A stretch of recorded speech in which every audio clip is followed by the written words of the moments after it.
Oh, baik. Baik juga lompatan yang dilakukan oleh Andre Anwar. Menyertai kali pertama untuk Sukan C dalam acara lompat jauh ini. Atlet berusia 20 tahun. Lompatan yang baik tetapi kurang kepantasan lariannya untuk fasa lonjakannya. Memang dia bertekad untuk menyumbang sesuatu kepada Malaysia dalam acara ini.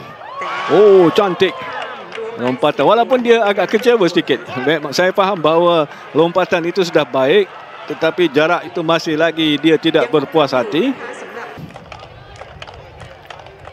Tan Zihang dari Malaysia. Kita lihat bagaimana kali ini.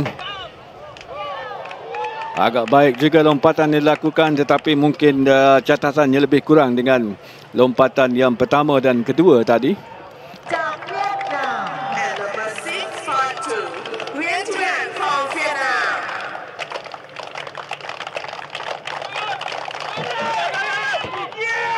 Oh, kehilangan daya.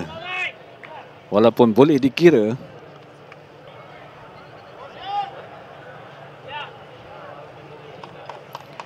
Memulakan larian. Kali ini kita harap lebih jauh daripada yang sebelum ini.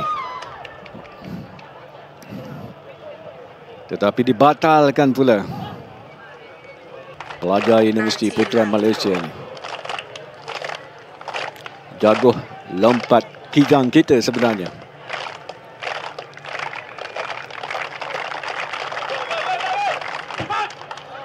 Oh, agak baik tetapi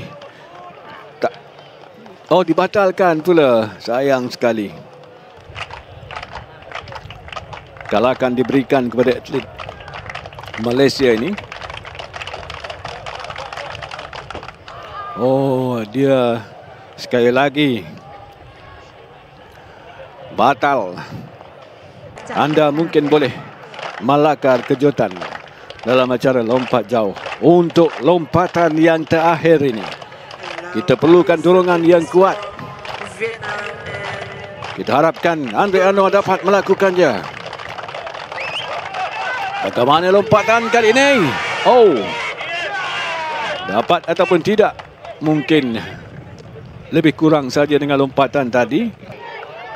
Dengan 7.71. Ini kedudukan pingat emas untuk Malaysia ini.